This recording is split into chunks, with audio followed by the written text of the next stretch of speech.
इस मूवी की शुरुआत फ्रेडी गिनवाला से होती है, जो कि ब्लू कैफे नाम के एक कैफे में किसी लड़की का वेट कर रहा होता है, क्योंकि आज उसकी डेट होती है और वह काफी नर्वस होता है।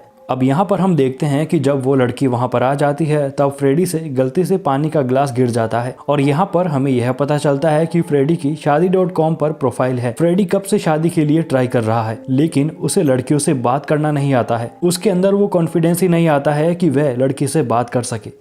इस वजह से वह हर बार हर एक लड़की से रिजेक्ट हो जाता है। अब यहाँ पर वो उस लड़की से बात करने की काफी कोशिश करता है, लेकिन उस लड़की को फ्रेडी पसंद नहीं आता है। इस वजह से वो बहाना बनाकर वहाँ से चली जाती है। इसके बाद हमें यह पता चलता है कि फ्रेडी एक डेंटल डॉक्टर है जिसने BDS और MDS कर रखा है, लेकिन फ्रेडी सोशली ऑकवर्ड पर्सन है जो किसी से ज्यादा बात भी नहीं करता है। वह खिलौनों को पेंट करता रहता है। फ्रेडी शाई किस्म का लड़का होता है और उसके पेट हार्डी जो कि कछुआ है, उसके अलावा उसका कोई भी दोस्त नहीं होता है। धीरे धीरे फ्रेडी की शादी की उम्र निकलती जा रही है और एक दिन जब रात को फ्रेडी अपना कुछ काम कर रहा होता है तभी उसे एक लड़की का कॉल आता है और उस लड़की को फ्रेडी की प्रोफाइल बहुत पसंद आती है। इस वजह से फिर वो उस लड़की को मिलने के लिए उसी ब्लू कैफे में बुला ले, लेकिन फ्रेडी वहाँ पर उस लड़की का बहुत इंतजार करता है, पर काफी इंतजार करने के बाद भी वो लड़की आती ही नहीं है। और इसके बाद में फ्रेडी को यहाँ पर यह पता चलता है कि उसके पड़ोसियों ने ही उसके साथ मजाक किया था। इस पर कहीं ना कहीं फ्रेडी को बहुत गुस्सा आता है, लेकिन वह उन्हें कुछ नहीं कहता है। रात को हम ये देखते हैं कि जब फ्रेडी अपनी आंटी के साथ एक शादी में होता है तब उसकी आंटी उसे समझाती है कि उसकी शादी की उम्र निकलती जा रही है, उसे जल्दी से शादी करनी होगी। वो पूछती है कि क्या तुम गे हो, लेकिन फ्रेडी मना कर देता है कि वे कोई गे नहीं है। उसकी आंटी उसे मोटिवेट करती है कि उसे लड़कियों से बात करनी ही होगी। तभी उसकी आंटी कहती है कि उसे एक लड़की देख रही है और उसे देखकर वह स्माइल कर रही है और उस लड़की का नाम केनाज ईरानी होता है। और जब फ्रेडी उस लड़की से बात करने की कोशिश करता है तो वहाँ पर उसका हस्बैंड रुस्तम आ जाता है। तभी फ्रेडी को पता चलता है कि वो लड़की तो शादीशुदा है, लेकिन कहीं ना कहीं उस लड़की के हस्बैंड को अच्छा नहीं लगता है कि कोई अनजान मर्द उसकी वाइफ से बात करे। इस वजह से वो फ्रेडी को धक्का दे देता है और अपनी वाइफ को खींचकर वहां से ले जाता है। दरअसल फ्रेडी की आंटी को पहले से ही पता था कि वह लड़की शादीशुदा है, लेकिन उसकी आंटी चाहती थी कि फ्रेडी उस लड़की से बात करे। इसी वजह से उसने फ्रेडी को नहीं बताया कि वह लड़की शादीशुदा है और वह लड़की फ्रेडी की तरफ देख भी नहीं रही थी। इसके बाद हम देखते हैं कि सोते टाइम फ्रेडी को वही लड़की केनाज दिखने लग जाती है, लेकिन इसके अगले दिन जब फ्रेडी अपने क्लिनिक में एक पेशेंट को चेक कर रहा होता है तब वहाँ पर केनाज भी आ जाती है। दरअसल केनाज की फ्रेंड ने केनाज को फ्रेडी को रिकमेंड किया था और इसी वजह से वो अपने विजडम टूथ को दिखाने के लिए फ्रेडी के पास आती है। फ्रेडी केनाज को देखकर शौक के साथ साथ खुश हो जाता है। फिर फ्रेडी उसका दांत चेक करता है और उससे कहता है कि उसके विजडम टूथ का एक्सट्रैक्शन करना होगा और यह जल्दी करना होगा। इस वजह से वो अगले दिन उसे फिर बुलाता है और अब कहीं ना कहीं फ्रेडी केनाज के साथ अपनी फैमिली देखने लग जाता है। इसके अगले दिन जब केनाज उसके क्लिनिक में आती है तो फ्रेडी उससे कहता है कि उसने उसका एक्सरे चेक किया है, अब वो उसके दांत को एक्सट्रैक्शन कर सकते हैं, लेकिन उसके लिए जनरल एनेस्थीसिया का यूज करना होगा। लेकिन केनाज कहती है कि लोकल एनेस्थीसिया का यूज होता है, जहां तक मुझे पता है। लेकिन फ्रेडी यह चाहता है कि वो जनरल एनेस्थीसिया करके केनाज से मिलता ही रहे। केनाज मान जाती है और उसके विजडम टूथ का एक्सट्रैक्शन सक्सेसफुल हो जाता है। लेकिन इस प्रोसेस में जब केनाज बेहोश हो जाती है तब उसके कान के पास आकर फ्रेडी उसे आई लव यू बोल देता है और साथ ही वह उसके डेंटल रिपोर्ट से उसके एड्रेस की फोटो भी ले लेता है। इसके बाद हम देखते हैं कि जब केनाज अपने घर पर जाती है तो रुस्तम उसका इंतजार कर रहा होता है और वो केनाज पर गुस्सा करने लगता है क्योंकि उसने अभी तक डिनर नहीं किया है। केनाज बाहर थी और वो कहती है कि वो डेंटिस्ट के पास गई थी और इसके बाद में वह अपनी फ्रेंड फरा के साथ गई थी। इस वजह से वे लेट हो गई और उसने खाना नहीं बनाया। लेकिन इस पर रुस्तम गुस्सा हो जाता है और वह केनाज को मारने लगता है। अब क्योंकि फ्रेडी ने केनाज का एड्रेस ले लिया था, इस वजह से वो उसी रात उसके घर के पास चला जाता है और वह देखता है कि वहाँ पर रुस्तम केनाज को मार रहा है। ये देख उसे बहुत गुस्सा आता है, लेकिन वो कुछ भी नहीं कर पाता। इसके अगले दिन फ्रेडी केनाज का वेट करता है, लेकिन केनाज नहीं आती।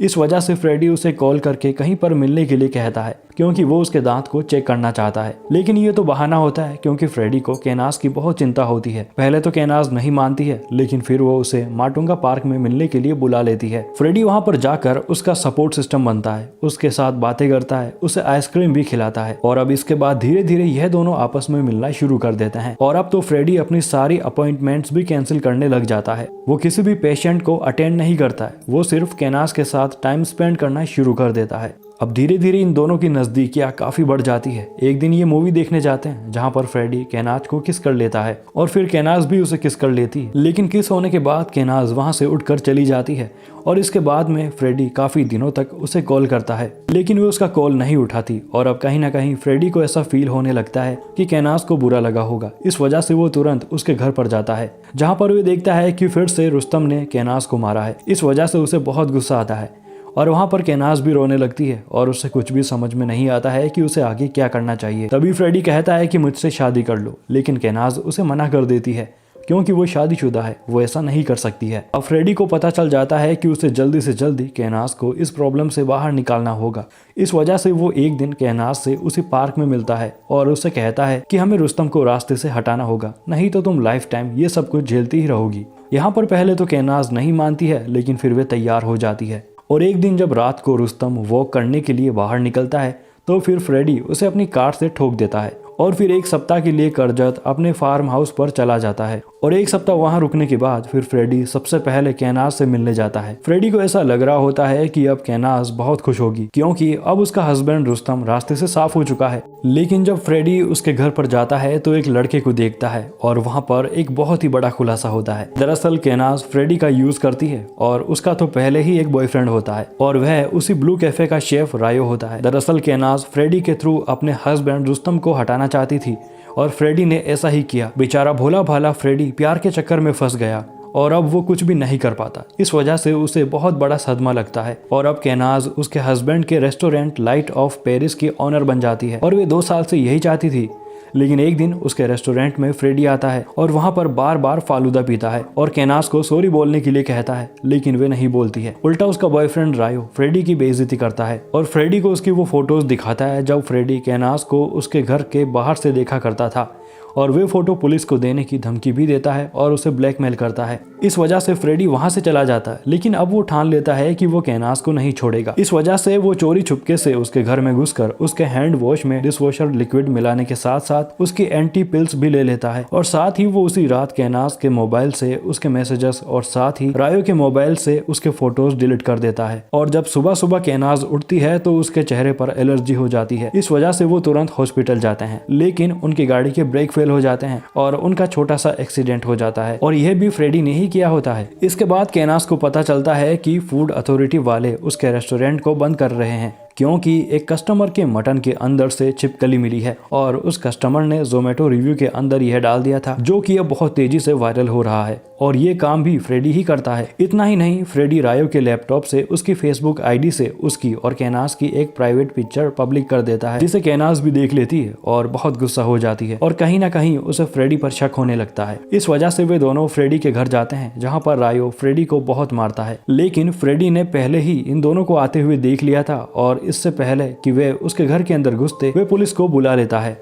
और जब पुलिस आती है तो केनाज उन्हें सब कुछ सच बता देती है कि कैसे फ्रेडी ने उसके हस्बैंड को मार दिया और वो उसे स्टॉक करता था, लेकिन उनके पास कोई सबूत नहीं होता है क्योंकि फ्रेडी पहले ही सारे सबूतों को मिटा देता है। इस वजह से पुलिस कुछ भी नहीं करती है, उन्हें फ्रेडी पर शक भी नहीं होता है क्योंकि फ्रेडी उस एरिया का एक रिस्पेक्टेड डॉक्टर होता है। केनाज और रायो दोनों का गुस्से से दिमाग खराब हो जाता है। केनाज एक प्लान बनाती है और फिर रायो फ्रेडी के घर जाकर उसके सामान को बिखेर देता है और उसके पेट हार्डी को उठा लाता है और हार्डी, जो कि एक टर्टल होता है, वे फ्रेडी का इकलौता दोस्त होता है और फिर उसे मारकर वे उसका सूप बना लेते हैं। और जब इस बारे में फ्रेडी को पता चलता है तो उसे बहुत दुख होता है। इसके बाद हम देखते हैं कि केनाज अपने घर के अंदर सीसीटीवी कैमरे के साथ साथ दरवाजे पर एक नया लॉक भी लगवा देती है। अगले सीन में फ्रेडी एक आदमी को पैसे देकर उसे आई विटनेस बनाता है और फिर वो आदमी पुलिस को बता देता है कि उसने उस रात को एक कार को देखा था जिसने रुस्तम को ठोका था और वे आदमी उस कार के लास्ट के 4 नंबर भी बताता है, जिससे पुलिस को यह पता चल जाता है कि वो कार डॉक्टर गिनवाला की है। लेकिन जब इंस्पेक्टर यादव उसके पास जाता है तब फ्रेडी उन्हें बताता है कि उसकी कार को उस रात को रुस्तम की वाइफ केनाज ने यूज किया था और फ्रेडी चालाकी से उन दोनों को फंसाने लग जाता है। पुलिस को बताता है कि उसे ऐसा लगता है कि उसकी वाइफ और उसके बॉयफ्रेंड ने ही रुस्तम को मारा है क्योंकि उसकी कार पर डेंट था और साथ ही खून भी, और उसके पास तो केनाज का एक मैसेज भी होता है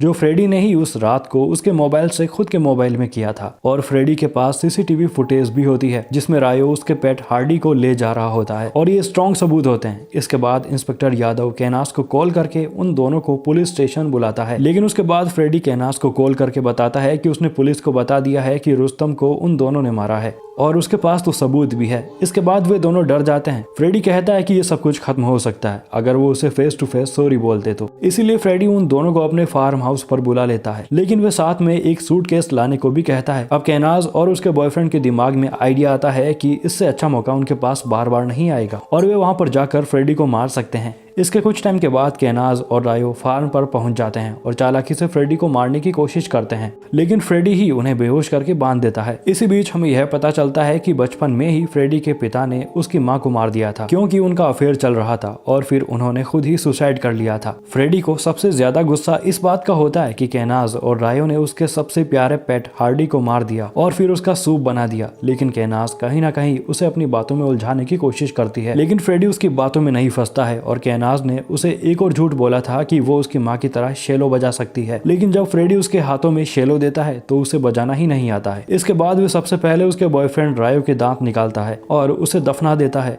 और उसके बाद एक एक करके वे केनाज के भी सारे दांत निकाल देता है और उसे भी जिंदा ही दफन कर देता है। वहीं दूसरी तरफ इंस्पेक्टर यादव जब केनाज के घर पर जाता है तो उसे वहां पर कोई भी नहीं मिलता, लेकिन वहां पर उनके सीसीटीवी कैमरे से उन्हें यह पता चलता है कि वे दोनों सूटकेस लेकर निकले थे और इससे पुलिस को यह लगने लगता है कि वे शहर छोड़कर भाग गए, लेकिन उन्हें यह पता नहीं होता है कि डॉक्टर गिनवाला ने उन दोनों को जिंदा ही दफना दिया है। लेकिन उन दोनों को यह पता नहीं होता है कि डॉक्टर जिनवाला ने उन दोनों को जिंदा ही दफना दिया है। दोस्तों, फ्रेडी को इस बात का इतना ज्यादा दुख नहीं होता है कि केनाज ने उसे धोखा दिया, बल्कि उसे दुख तो इस बात का होता है कि उन्होंने उसके प्यारे पेट हार्डी को मार दिया और इस वजह से वो उनके साथ भी वैसा ही करता है। और दोस्तों, इसी के साथ फ्रेडी मूवी यहीं पर खत्म हो जाती है। तो दोस्तों, इस कमाल की मूवी की कहानी आपको कैसी लगी और हमारा एक्सप्लेनेशन आपको कैसा लगा आप कमेंट सेक्शन में जरूर बताना और इसी तरह की और वीडियोस के लिए आप हमारे YouTube चैनल को सब्सक्राइब जरूर करना।